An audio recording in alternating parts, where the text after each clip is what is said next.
राज्याचे प्रमुख मुख्यमंत्री शिंदे साहेब, उपमुख्यमंत्री देवेंद्रजी, दीपक केसरकरजी, अतुल सावेजी, सर्व पत्रकार बंधू भगिनींनो आणि तरुण मित्रांनो, विधिमंडळाच्या अधिवेशनापूर्वीची पत्रकार परिषद दरवर्षीच्या प्रथेप्रमाणे आपण त्या ठिकाणी घेत असतो.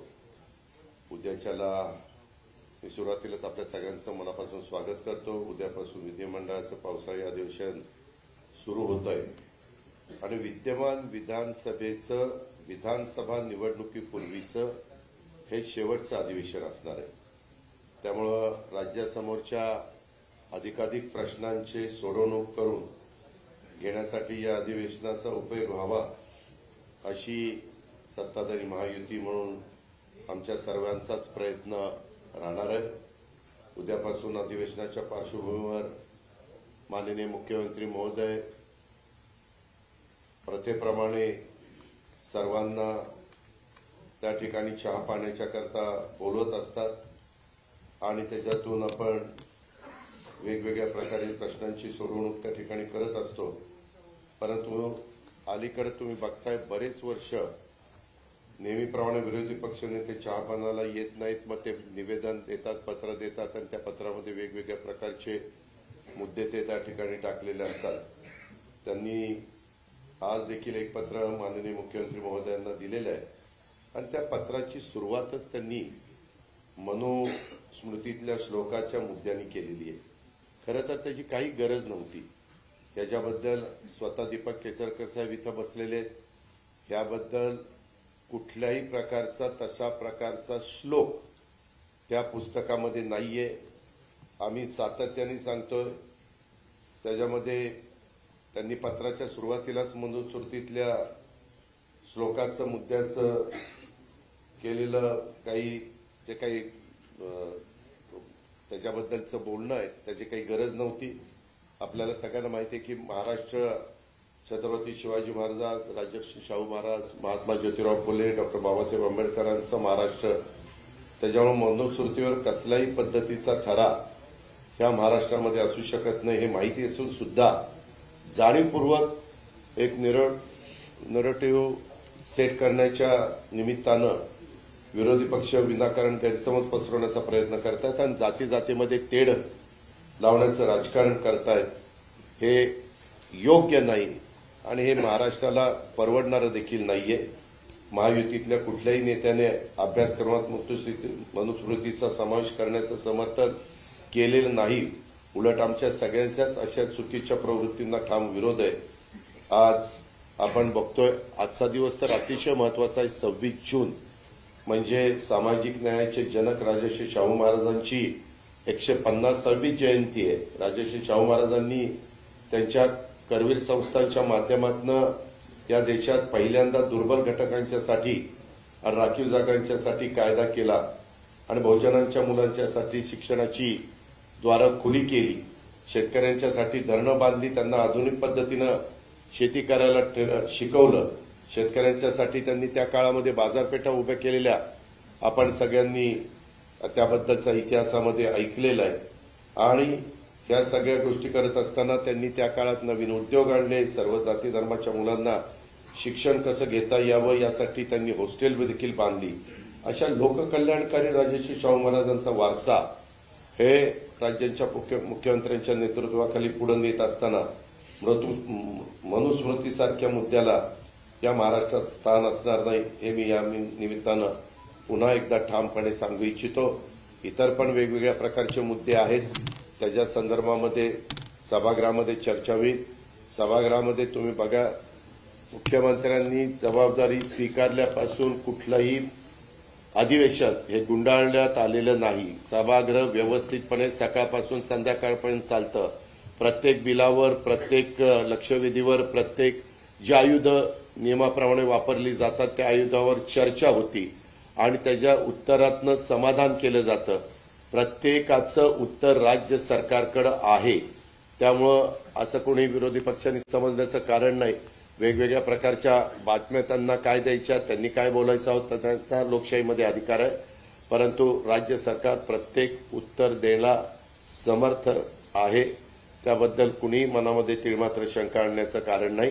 आणि उद्यापासून सुरू होणाऱ्या अधिवेशनामध्ये सतत सगळेजण हजर राहून त्या जे काही वेगवेगळ्या प्रकारचे प्रश्न तिथे निर्माण होतील किंवा राज्य सरकारला उद्याच्या काळामध्ये अर्थसंकल्प, उद्याचा पहिला दिवस आहे पण 28ला अर्थसंकल्प सादर होणार आहे, त्या अर्थसंकल्पामध्ये देखील राज्याच्या एकनाथरावांच्या नेतृत्वाखाली ज्या पद्धतीनं आम्ही पुढे जायचं ठरवलेलं आहे त्याच्याबद्दल पण सर्व काही अर्थसंकल्पामध्ये पण सांगितलं जाईल।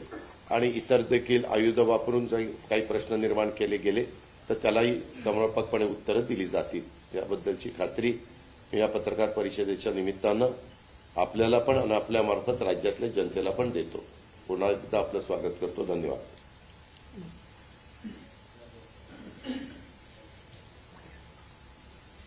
माननीय मुख्यमंत्री महोदयांच्या नेतृत्वात उद्यापासून अधिवेशनाला सरकार सामोरं जात आहे। आज विरोधी पक्षाने प्रथेप्रमाणे चहा पानावर बहिष्कार टाकत जे पत्र दिलेलं आहे, खरं म्हणजे खोटं बोल पण रेटून बोल, खोटे नरेटिव्ह तयार करून एखाद्या निवडणुकीमध्ये थोडी मतं मिळाल्यानंतर आता खोटंच बोलायचं, अशा प्रकारच्या मानसिकतेमध्ये विरोधी पक्ष गेलाय असं या ठिकाणी मला वाटतं। किंबहुना त्यांनी दिलेलं पत्र याचा एका वाक्यात जर उल्लेख करायचा असेल तर त्यांनी आरशात आपला चेहरा पाहिला पाहिजे अशा प्रकारचे पत्र आहे। कारण त्यांनी मी सगळ्या गोष्टी सांगणार नाही, मुख्यमंत्री बोलणार आहेत, पण त्यांनी काय सांगितलं, विदर्भातले सिंचनाचे प्रकल्प मार्गी लावण्यात आलेलं अपयश। आता हे कोणाला होतं अपयश? 2.5 वर्ष ज्यांचं सरकार होतं, ज्यांनी विदर्भातल्या एकाही प्रकल्पाला सुप्रमा दिली नाही, एकाही नाही, ते आम्हाला सांगतायत की विदर्भाचे प्रकल्प मार्गी लागले नाही। या उलट विदर्भातल्या बहुतांश प्रकल्पांना केवळ सुप्रमाच दिली नाही तर त्याचं काम देखील आपण सुरू केलं आणि बळीराजासारखी योजना आता जवळजवळ 87 प्रकल्प आपण पूर्ण करत आणलेले आहेत। आणि एवढंच नाही, 2019 मध्ये वैनगंगा नळगंगा प्रकल्प त्याचा GR आपण काढला। मध्यंतरी सरकारमध्ये त्याची फाईल मुंगीच्या पावला एवढी देखील हल्ली नाही। पुन्हा नवीन सरकार आल्यानंतर सगळ्या मान्यता त्याच्या आम्ही घेतल्या आणि लवकरच अंतिम मान्यतेकडे तो चाललेला आहे। आणि हे मात्र पत्रामध्ये आम्हाला प्रश्न विचारतायत, त्यामुळे दोन्ही विरोधी पक्ष नेते आणि त्या पत्रावर उद्धवजींची पण सही आहे, नाना पटोलेंची पण सही आहे, त्यांनी स्वतःला प्रश्न विचारला पाहिजे की त्यांच्या काळात विदर्भातल्या एकाही प्रकल्पाला का मान्यता मिळाली नाही, वैनगंगा नळगंगा प्रकल्पाला का मान्यता मिळाली नाही। दुसरं, वैधानिक विकास मंडळ त्यांनी लॅप्स केलं। नवीन सरकार आल्यानंतर आम्ही त्याचा ठराव करून केंद्राला पाठवला आणि ते आम्हाला विचारतायत वैधानिक विकास मंडळ का नाही। पहिल्यांदा त्यांनी स्वतःला विचारलं पाहिजे की त्यांनी का लॅप्स केलं। एवढंच नाही तर मराठवाडा वॉटर ग्रीडच्या संदर्भात त्यांच्या पत्रामध्ये प्रश्न आहे। मराठवाडा वॉटर ग्रीड आम्ही सुरू केली होती, ती वॉटर ग्रीड बंद करण्याचं काम हे महाविकास आघाडीच्या सरकारमध्ये झालं आणि आता ते आम्हाला विचारतायत की वॉटर ग्रीडचं काय झालं। आम्ही तर वॉटर ग्रीडचा प्रस्ताव केंद्र सरकारकडे दाखल केला आहे आणि त्यांना विनंती केली आहे की हर घर जल योजनेमध्ये हा वॉटर ग्रीडचा प्रस्ताव समावेश करा आणि त्याचा पाठपुरावा देखील आमचा चाललेला आहे। आपण जर बघितलं तर पेपर फुटीच्या संदर्भात ते बोलताय, सर्वात जास्त पेपर फूट उद्धव ठाकरेजी मुख्यमंत्री असताना झाली आहे। जवळजवळ सगळ्याच परीक्षांमध्ये टीईटी म्हणजे परीक्षांची नावं घ्या आणि कशा प्रकारची झाली हे आपण सगळ्यांनी बघितलेलं आहे आणि ते आम्हाला प्रश्न विचारतायत. पण निश्चितपणे त्या संदर्भात आम्ही इतक्या मोठ्या प्रमाणात परीक्षा घेतल्या त्याचा सगळा रिपोर्ट कार्ड या अधिवेशनामध्ये निश्चितपणे आम्ही त्या ठिकाणी मांडणार आहोत. त्याच्यात ते गुंतवणूकदारांनी महाराष्ट्राकडे पाठ फिरवल्याचं सांगतायत तेव्हा हे विसरतायत की त्यांच्या काळामध्ये 3ऱ्या-4थ्या नंबरवर गेलेला महाराष्ट्र मुख्यमंत्री एकनाथराव शिंदेजींच्या नेतृत्वात दोन्ही वर्षी नंबर 1 वर आलेला आहे आणि ते आम्हाला प्रश्न विचारतायत. हे किती आश्चर्य आहे. आणि सगळ्यात महत्वाचं तर वित्तीय केंद्र गुजरातला गेलं. खरंय गेलं. कधी गेलं? 2012 साली गेलं. मुख्यमंत्री कोण होते? काँग्रेसचे. प्रधानमंत्री कोण होते? काँग्रेसचे. आणि ते आज विचारतात की वित्तीय केंद्र हे गुजरातमध्ये कसं गेलं. एवढंच नाही तर अनेक गोष्टी याच्यामध्ये आहेत. सगळ्या गोष्टींचा उहापोह मी करणार नाही. पण मला असं वाटतं की खोटे नरेटिव्ह तयार करण्याची एक फॅक्टरी ही जी यांनी उघडली आहे या फॅक्टरीचा पर्दाफाश या अधिवेशनामध्ये आम्ही निश्चितपणे करू. विशेषतः गँगस्टर उभे राहिले आहेत आणि ड्रग्सच्या संदर्भात मोठा हो-हल्ला करण्याचं काम चाललेलं आहे. त्यावेळी हे विसरतात 100 कोटी रुपयाच्या संदर्भात आम्ही नाही माननीय उच्च न्यायालयाने यांच्या गृहमंत्र्यांच्या विरुद्ध एफआयआर करून त्यांना अरेस्ट केली. सरकार त्यांचं होतं, आम्ही नाही केलं. त्यांच्या गृहमंत्र्यांच्या विरुद्ध माननीय उच्च न्यायालयाचे तेव्हाचे मुख्य न्यायाधीश यांच्या खंडपीठाने यांच्यावर एफआयआर दाखल करा म्हणून सांगितलं. आणि आज ड्रग्सच्या विरुद्ध आम्ही लढाई सुरू केली आहे. संपूर्ण देशामध्ये सुरू केली आहे. आणि त्यामुळे हे जे काही साठे आज सापडतायत मोठ्या प्रमाणात जी कारवाई होते आहे ती कारवाई आपल्याला पाहायला मिळते. ही कारवाई अशी सुरू राहणार आहे. आणि एवढंच नाही तर ज्या वेळी म्हणजे पुण्यातली घटना घडलेली दुर्दैवी होती पोर्शेची, पण त्यामध्येही कोणालाही स्पेअर न करता राज्य सरकारने अतिशय कडक भूमिका ठेवली आहे. त्यामुळे निश्चितपणे कायदा सुव्यवस्था असो किंवा zero tolerance policy towards drugs असो हे सरकार या ठिकाणी करतच राहणार आहे. आणि म्हणून निश्चितपणे विरोधी पक्षाने जे काही प्रश्न या ठिकाणी उपस्थित केले आहेत ते म्हणतात 10 वर्षात हमीभाव वाढला आणि आता माझ्याकडे चार्ट आहे त्यांच्या काळात काय होतं आणि या काळात काय आणि किती वेळा तो वाढलाय. पण आता मी आपला वेळ घेत नाही कारण हे उत्तर आम्ही आता त्यांना विधानसभेमध्ये निश्चितपणे त्या ठिकाणी देऊ. तर म्हणजे अनेक विषय हे विरोधी पक्षांनी या ठिकाणी मांडण्याचा प्रयत्न केलाय.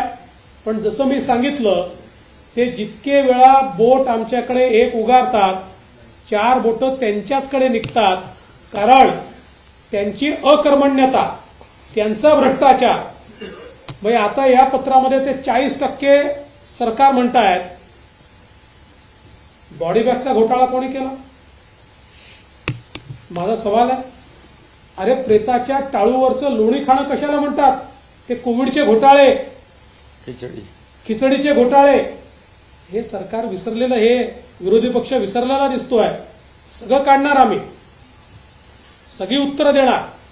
आमची चर्चेची तयारी आहे. विरोधी पक्षांनी चर्चा करावी. विरोधी पक्ष केवळ या ठिकाणी हंगामा करायचा आणि मीडियात जाऊन बोलायचं.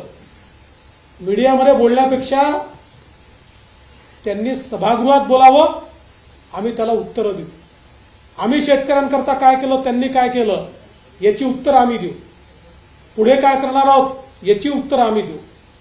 त्यामुळे मला असं वाटतं की सत्ता पक्ष पूर्ण तयारीमध्ये आहे आणि सगळ्या प्रश्नांची उत्तरं ही या ठिकाणी आम्ही निश्चितपणे देऊ. मला विश्वास आहे की आमच्या मुख्यमंत्र्यांच्या नेतृत्वामध्ये एक अतिशय चांगला अर्थसंकल्प आमचे अर्थमंत्री आणि उपमुख्यमंत्री मांडतील आणि महाराष्ट्राला पुन्हा एकदा विकासाकडे प्रगतीकडे नेण्याचा जो प्रयत्न आम्ही सुरू केला आहे त्या प्रयत्नाला बळ देणारं हे अधिवेशन ठरेल हा विश्वास मला आहे.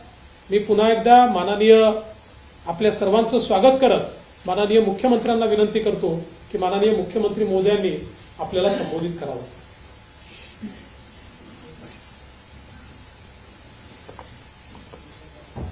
सर्व पत्रकारांचं मनापासून स्वागत. दोन्ही उपमुख्यमंत्री महोदयांनी अधिवेशनाबद्दल आपल्याशी संवाद साधलाय. उद्यापासून आपलं पावसाळी अधिवेशन सुरू होतंय आणि या अधिवेशनामध्ये ठरल्याप्रमाणे विरोधकांनी बहिष्कार घातलाय. खरं म्हणजे या पंचवार्षिकचं शेवटचं अधिवेशन होतं. आम्हाला वाटलं होतं चर्चा करतील, येतील आणि चर्चेतून बरंचसं काही चांगलं जनतेसाठी होत असतं, परंतु त्यांची चर्चा करण्याची बिलकुल इच्छा नाही. पत्रही दिलंय, त्या पत्रामध्ये पण काही नवीन मुद्दे नाहीत. तेच घिसेपिटे प्रश्न उत्तर अंतिम आठवडा प्रस्तावासारखं. आणि एकंदरीत जे काही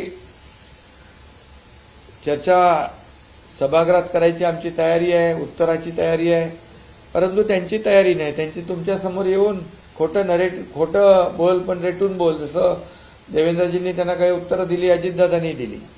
म्हणजे जी वस्तुस्थितीच नाही ती वस्तुस्थिती समोर आणून लोकांची दिशाभूल करायची आणि स्वतःची पाठ थोपटून घ्यायची, अशा प्रकारचा त्यांचा जो काय आविर्भाव आहे. गेल्या वेळेस मी म्हणालो होतो की काय अवसान गळालेलं एक अतिशय म्हणजे गोंधळलेला विरोधी पक्ष यावेळेस मात्र थोडं तुमच्यासमोर जरा छाती फुगून आले असतील. कारण लोकसभेमध्ये म्हणाले की लोकसभेमध्ये मिळालेलं म्हणजे अपयश यामुळे आता सत्ताधारी पोकळ आश्वासनांचं घोषणा करतील. अरे कुणाचं अपयश आहे? मोदीजींना हरवा हरवा हरवा म्हणून जंग पछाडलं तुम्ही. मोदी द्वेषाने पछाडले. संविधान बदलणार खोटं नरेटिव्ह सेट केलं. आरक्षण जाणार हे म्हटलं. सगळ्या गावागावामध्ये जाऊन हे सगळं खोटं नरेटिव्ह पसरवून तुम्ही काही प्रमाणामध्ये नक्की त्याच्यामध्ये क्षणिक तुम्हाला आनंद मिळालाय, पण एवढं करून सुद्धा काँग्रेसला जागा किती मिळाल्या? 99. 3 वर्ष 15व्या म्हणजे 3 टर्ममध्ये आज 15 वर्ष झाली. 40, 50, 99. तर तुम्हाला आता 240 पर्यंत पोहोचायला किती वर्ष लागतील? 25 वर्ष लागतील. आणि एवढं करून काय मिळालं? मोदी प्रधानमंत्री झाले. मोदी या देशाचे प्रधानमंत्री झाले. देशातल्या लोकांनी त्यांना मतदान केलं आणि गिरे तो भी टांग उपरवाली म्हण आहे ना. आणि मोदी जिंकले आणि तुम्ही हरलात, तरी सुद्धा आमचे काही लोक दुसऱ्याच्या वरातीत घोडं नाचणारे, बेगाने शादी में अब्दुल्ला दिवाना. अरे काय चाललंय तुमचं? किती मतं मिळाली? किती तुम्ही? अरे उबाटाचं जर सांगायचं तर उबाटा आम्ही समोर 13 लढलो, 7 आम्ही जिंकलो. 19% टोटल मतांच्या 14.5% धनुष्यबाणाला मिळाली. 4.5% तुम्हाला तुमच्याकडे मतं राहिली. आणि ही आता आलेली सूज आहे. ही सूज उतरेल, तात्पुरती सूज आहे. फसवून दिशाभूल करून मतं मिळवलेली आहेत. आणि लोकांनाही कळतंय आता. अरे हटाएंगे बोले, हटाएंगे ना, हम ही अड़ गए, वो तो बैठ गए जाके. अभी क्या करने का? आणि म्हणून मी आपल्याला एवढंच सांगतो, आमची सगळी तयारी आहे याच्यामध्ये.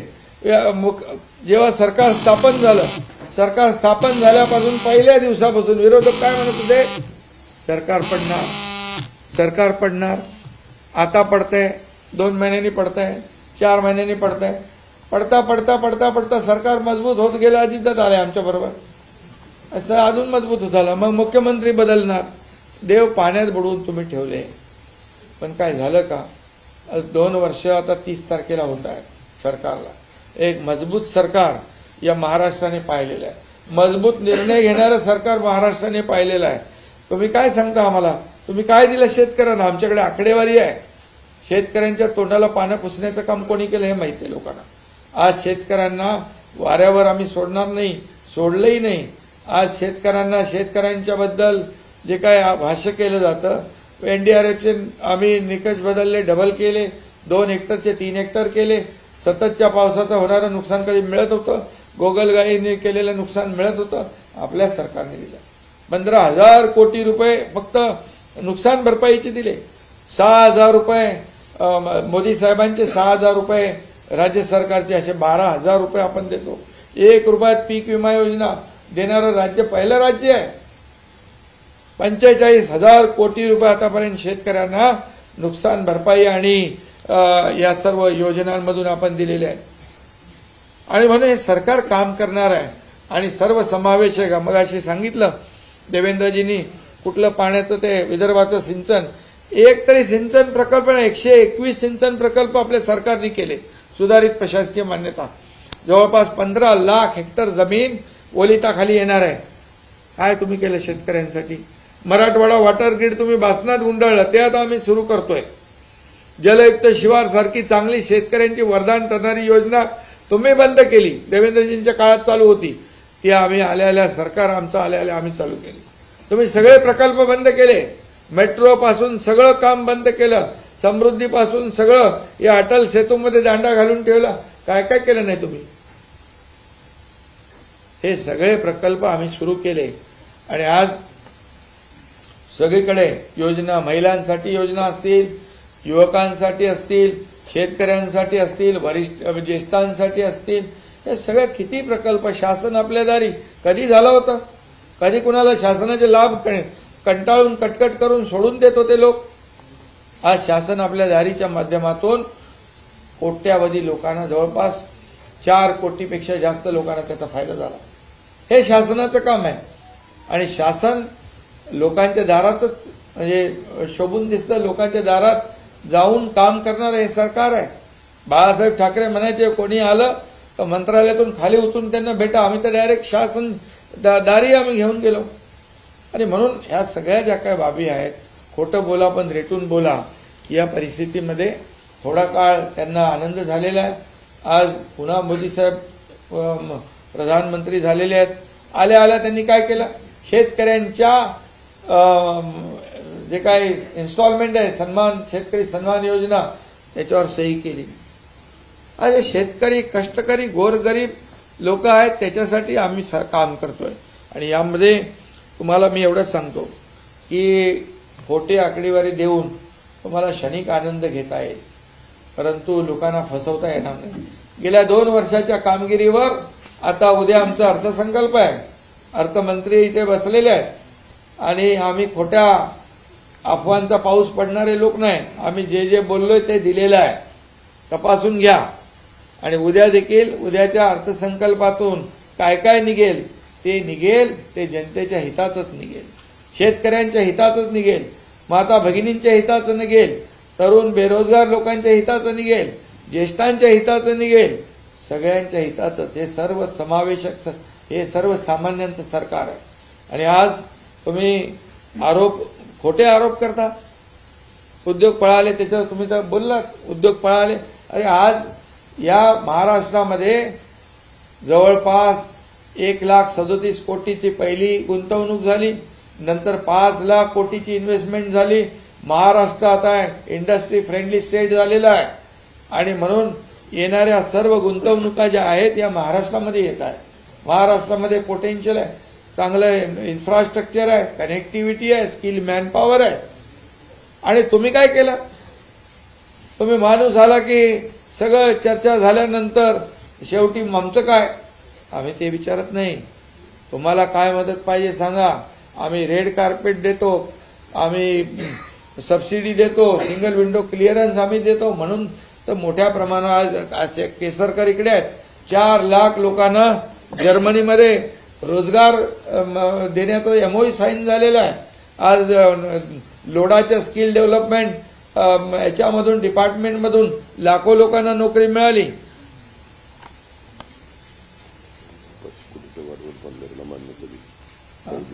आणि त्याचबरोबर आज आपण पाहतोय की सरकारी नोकऱ्या कुणी सुरू केल्या. अरे डायरेक्ट नोकऱ्यांची अपॉइंटमेंट आम्ही हॉलमध्ये यशवंतराव चव्हाणमध्ये दिले. कधी झालं होतं असं? आणि म्हणून हे सगळं आज पोलीस भरती चालू आहे. आणि म्हणजे सर्वसमावेशक हे सरकार काम करतंय. त्यामुळे त्यांच्या पायाखालची वाळू सरकले.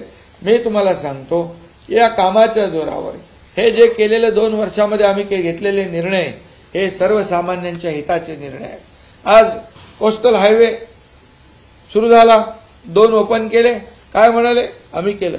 अरे तेव्हा देवेंद्रजी मुख्यमंत्री होते, सगळ्या केंद्राच्या परवानग्या त्यांनी मिळवून आणल्या, पण तुम्ही त्यांना भूमिपूजनाला बोलवायचं देखील तुम्ही एवढा कदरूपणा असतो का कुठं? हे छोट्या कोत्या वृत्तीचे लोक. आणि दुसरा अटल सेतू, समृद्धी हायवे, हे सगळे गेम चेंजर प्रकल्प आहेत. हे केले कोणी? यांना आम्ही जसं सरकार आल्यानंतर 2 वर्षामध्ये मेट्रोची कामं थांबलेली, मेट्रोची कामं सुरू केली. सगळे हे जी काय सगळे आज तुम्ही जिकडे बघाल, मुंबई तर खड्ड्यामध्ये घातली होती. पहिला आम्ही आल्यानंतर मुंबईचे कॉन्क्रीटचे रस्ते करण्याचा निर्णय घेतला. आज त्याची कामं चालू झाली. 2 वर्षामध्ये खड्डेमुक्त मुंबई करण्याचा आम्ही निर्णय घेतला. त्याची अंमलबजावणी आम्ही करतोय. बाळासाहेब ठाकरे कुठले म्हणाले आरोग्याची बोजवारा उडालाय. आरोग्य यंत्रणेमध्ये बाळासाहेब ठाकरे आपला दवाखाना मुंबईमध्ये बघा, आज जाऊन बघा तिथे काय आपण लोकांना सेवा देतोय. आज मुंबईतल्या हॉस्पिटलमध्ये 0 प्रिस्क्रिप्शन, औषधाला पैसे लागणार नाही, तेव्हा पण निर्णय घेतलाय. आज कॅशलेस आपण सेवा करतोय. त्यामुळे हे सगळं जे आहे, हेल्थ, एज्युकेशन,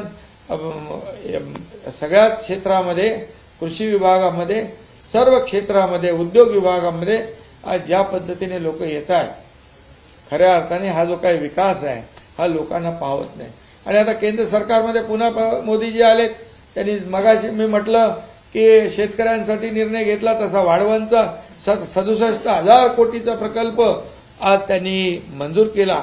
आज पूर्णपणे गेम चेंजर होईल, तिथे विकास होईल. आज जसं अटल सेतू किंवा मुंबई पुणेमुळे जे काही समृद्धीमुळे जो विकास झाला, आज मुंबईमध्ये आपण पाहिलं अटल सेतूच्या तिथे लँडिंग होतं, एअरपोर्ट होतोय, पनवेल त्या भागातला उरण, हा सगळा विकास होईल. पालघरचा विकास होईल. आणि मग संपूर्ण राज्याचा विकास झाला पाहिजे, ही भूमिका आम्ही घेऊन चाललेलो आहे. आणि म्हणूनच त्या ठिकाणी आज त्यांची जी काही पोटतिडीक आहे त्यांना कळलेलं आहे की ठीक आहे, आता एकदा ते ज्यांनी संविधान बदलणार म्हणून खोटं नॅरेटिव्ह तयार करून लोकांमध्ये भीती निर्माण करून आरक्षण तुमचं जाणार म्हणून आता लोकांनी ज्यांनी मतदान केलंय तेही आता पस्तावलेत. मोदीजी तर बसलेत तिकडे, प्रधानमंत्री बनलेले आहेत. आणि त्यामुळे हे सगळं जे आहे, आज आपण पाहिलं तर मुंबईमध्ये देखील 2 लाख 2.5 लाख मतं महाविकास आघाडीपेक्षा आम्हाला जास्त मिळालेले. आणि पर्सेंटेज किती? 0.1. आपल्याला मुंबईत 50%, त्यांना 46%. आम्हाला 50%, त्यांना 46%. आणि टोटल मतांचं 0.3% डिफरन्स आहे. आणि आता ह्याच्यापेक्षा तर खाली आम्ही जाऊ शकत नाही. कामं तर आम्ही केलेली आहेत. त्यामुळे आता काय बोलायचं, खोटे नाटे आरोप करायचे. संविधानाचं केलं, आता काय स्वाभिमान, कसला स्वाभिमान? कुठं घाण टाकला तुम्ही? कधी ठेवला? स्वाभिमान असता तर 2019ला तुम्ही घाण टाकला नसता. बाळासाहेबांचे विचार घेऊन आम्ही पुढे निघालो, सरकार बनवलं, लोकांच्या मनातलं सरकार बनवलं. म्हणून आज त्यांच्यापेक्षा आम्हाला मतं लोकांनी जास्ती दिली आहे. त्यांचा 42% स्ट्राईक रेट आहे, आमचा 47% स्ट्राईक रेट आहे. हे मी छाती ठोकपणे सांगतो, तपासून घ्या. आणि लोकांनी आता ते दिंडीला आम्ही 20,000 रुपये दिले. बरे बोलतात दिंडीला पैसे दिले. नवीन मित्र जे आले त्याच्यामुळे दिंडीची त्यांना पोटदुखी झाली, नवीन मित्र जमा झाल्यामुळे. पण आता हे वारकरी संप्रदाय पायी चालत जातो, त्यांचं ते त्या ह्याच्यामध्ये समाज प्रबोधनाचं काम करतात ते, आणि त्यांना आम्ही 20,000 रुपये दिले. ते आतापर्यंत कधी दिले नाही, यावेळेस दिले. ती पोटदुखी झाली. आम्ही ज्या ज्या योजना करतोय त्या आता पुढे बघा, आता उद्या बजेट झाल्यावर काय काय बोलतील. त्यामुळे आम्ही तुम्हाला सांगतो, गेले 2 वर्षामध्ये केलेलं जे काम आहे त्या कामाच्या जोरावर आणि आता येणाऱ्या अर्थसंकल्पामध्ये देखील आम्ही लोकांच्या हिताचे निर्णय घेणार आहोत. आणि घरी बसलेल्या लोकांना लोक मतदान नाही करत, फील्डवर उतरून काम करणाऱ्या लोकांनाच मतदान करतात. हे लोकसभेची निवडणूक ही आता त्यांनाही कळलेली आहे, एकदाच होतं, परत परत होत नाही. आणि आता होईल, हे कामाच्या जोरावर होईल. आणि या राज्यामध्ये मी आपल्याला एवढंच सांगतो की जनता जनार्दन, काही लोक काय म्हणाले, कुठे निरोप द्यायचा सभा, काय निरोपाचं अधिवेशन आहे, तर निरोप द्यायला तर यायला पाहिजे का नाही सभागृहात, का फेसबुक लाईव्हवर निरोप संभाळला. आणि निरोप काय, निरोप द्यायचा का घ्यायचा हे जनता ठरवत असते. हे जनता जनार्दनाच्या हातात असतं. त्यामुळे जनतेची सेवा आम्ही केलेली आहे. आम्ही रस्त्यावरची माणसं आहोत, आम्ही रस्त्यावरचे कार्यकर्ते आहोत, जमिनीशी जुडलेले कार्यकर्ते आहोत. आणि म्हणून जेव्हा आपत्ती येते तेव्हा शेतकऱ्यांच्या शेतात आम्ही जातो, जिथे कुठे आपत्ती येते तिथे जातो, महापुरात जातो, घरात नाही बसत. त्यामुळे लोकांना माहीत आहे काम करणारं सरकार कोण आहे आणि फक्त खोटे आरोप करणारं सरकार कोण आहे. त्यामुळे आमची अधिवेशनामध्ये आमची तयारी आहे. हे शेवटचं अधिवेशन आहे या टर्मचं. लोकांचे प्रश्न सुटले पाहिजे, लोकांनी चर्चेमध्ये भाग घेतला पाहिजे, राज्याचे प्रश्न मांडले पाहिजे, आपल्या मतदारसंघातले प्रश्न मांडले पाहिजे, त्याला न्याय मिळवून घेतला पाहिजे, ही आमची तयारी आहे. आणि त्यामुळे विरोधकांनी ठीक आहे, सरकार चुकत असेल तिथे ठीक आहे, परंतु सरकार विरोधाला केवळ विरोध करणं हे विरोधी पक्षाचं जे काय काम आहे ते त्यांनी आम्हाला वाटलं की या शेवटच्या अधिवेशनामध्ये ते थोडं आपापल्या मतदारसंघातली कामं, त्याची चर्चा, काही महत्वाचे विषय घेतील.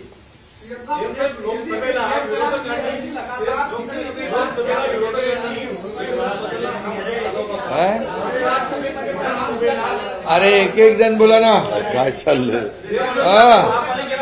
काय चालवलं. संविधान बदलणार चालवला होता. आता महाराष्ट्राचा स्वाभिमान जो आहे तो आगामी विधानसभेला लावून धरणार आहे. अरे मी मगाशी म्हटलं ना, ते संविधान कधी बदलणार आहे का. बाबासाहेबांचं संविधान, आपलं संविधान देशाचं संविधान जगात सर्वोत्तम आहे. आणि मोदीजींनी तर त्याला कपाळाला लावलं. आणि दुसरी गोष्ट, बाबासाहेबांना कुणी हरवलं, काँग्रेसने 2दा हरवलं. अरे बाबासाहेब म्हणायचे जळकं घर आहे काँग्रेसचं, त्यापासून सावध राहा. आता त्यांना संविधान आठवलं. संविधान दिन आठवला का त्यांना. मोदीजींनी 2015ला संविधान दिन सुरू केला. आज बाबासाहेबांचं लंडनमधलं घर स्मारक बनवलं. आज आपण इथे मुंबईमध्ये इंदू मिलमध्ये जगाला हेवा वाटावा असं स्मारक करतोय. काय तुम्हाला बोलायचा अधिकार आहे संविधान बदलणार म्हणून. अरे जोपर्यंत सूर्यचंद्र आहे तोपर्यंत संविधान कोणीच बदलू शकत नाही. पण हे एकदा अरे ते दुधाचा वगैरे त्यांनी काय दिलंय, आम्ही निर्णय घेतलाय. कालच्या बैठकीतच आम्ही निर्णय घेतलाय. शेतकऱ्यांसाठी खरीपाच्या बैठकीमध्ये अनेक निर्णय आम्ही घेतलेत आणि ते तुम्हाला कळते.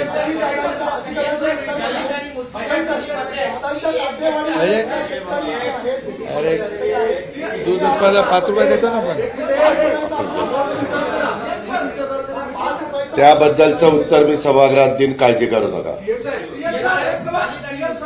एक घटना मत आहे ती आपण पाहिलं की काँग्रेस आणि उभा पक्षाला पडताना लोकसभेमध्ये पाहायला मिळाली.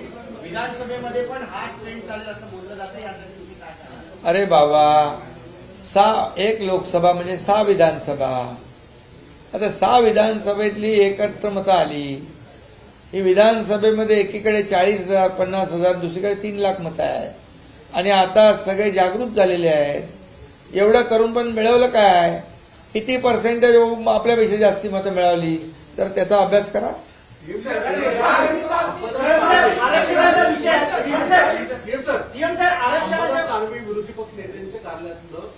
अधिकाऱ्यांना तारांकित प्रश्न लक्षवेधीवरून काही तक्रारी स्वरूपात दिले जात आहेत.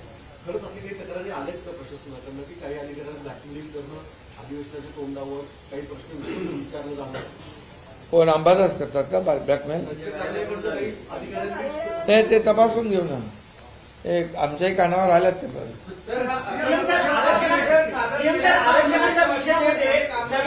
हा जो शब्द आहे हा कळीचा मुद्दा ठरतोय आणि दोन्ही समुदाय, मराठा समुदाय किंवा ओबीसी समुदाय, याच सगळे सोयरे या मुद्द्यावरती अडून. अरे बाबा बघा, भूमिका काय आहे? सरकारची भूमिका पहिल्या दिवसापासून स्पष्ट आहे. आजही आहे, उद्याही आहे. मराठा समाजाला आरक्षण देताना ओबीसी किंवा इतर समाजावर अन्याय आम्ही करणार नाही. त्याप्रमाणे आम्ही विशेष अधिवेशन घेतलं, मराठा समाजाला 10% आरक्षण दिलं. त्याचबरोबर कुणबी प्रमाणपत्र, ज्या जुन्या नोंदी कुणबी होत्या ज्यांना मिळत नव्हते, जस्टिस शिंदे कमिटी करून आम्ही त्यांना द्यायला लागलो. ते सुरू झालेलं आहे. आता एक ड्राफ्ट नोटिफिकेशन काढलं आहे की त्याच्यावर हरकती आलेल्या आहेत. त्या हरकतींच्यावर स्क्रुटिनी चालू आहे. त्याचबरोबर सर्वपक्षीय बैठक आपण आयोजित केलेली आहे आणि त्या बैठकीमध्ये सारासार विचार करून सर्वांची मतं घेऊन निर्णय घेऊ.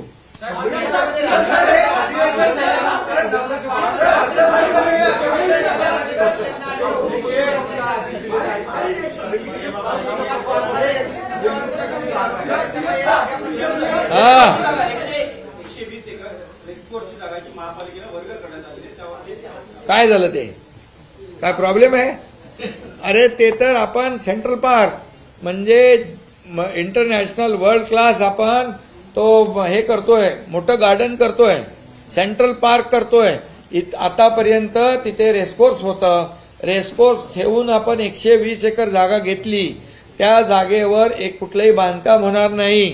ती जागा पूर्णपणे गार्डन म्हणून आपण वापरणार त्या ठिकाणी. आणि दुसरी गोष्ट, आपलं जे कोस्टलचं गार्डन होणार आहे ते 200 म्हणजे 180 एकर आणि हे 120 एकर खालून आपण सबवे करून हे गार्डन एक करणार. 300 एकरचा सेंट्रल पार्क मुंबईत होणार. 300 एकर. तुम्ही विचार करा, ही हिंमत कुणी दाखवली? आपल्या सरकारने. मग महालक्ष्मीपेक्षा मग ते का थांबलं? एकदा सुरुवात केली होती मागच्या सरकारमध्ये, मग कुठं अडकलं? कोण त्यांना भेटलं? मग महालक्ष्मीतलं त्यांना महालक्ष्मी राहिली बाजूला. लक्ष्मी दर्शन झालं का? काय झालं? का थांबलं? ते थांबलं का? आणि ते आम्ही करण्याचं धाडस केलंय. मुंबईकरांना विरंगुळा म्हणून जसे आम्ही आता प्रकल्प मोठे करतोय, कोस्टल अटल सेतू केलंय, इतर प्रकल्प करतोय, मुंबईचं सुशोभीकरण करतोय, तसं 300 एकराचं सेंट्रल पार्क वर्ल्ड क्लास जागतिक दर्जाचं आम्ही करतोय. तुम्हाला काय अडचण आहे?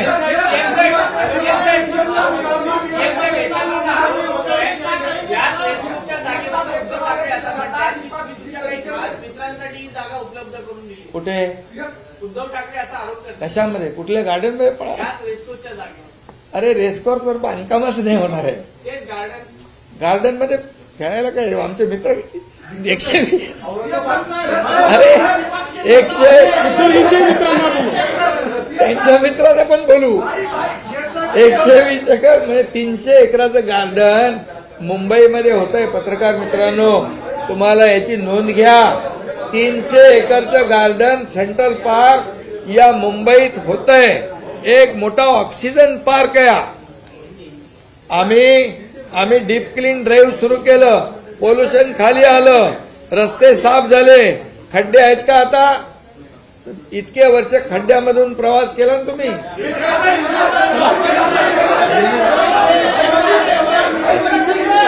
चलो, धन्यवाद.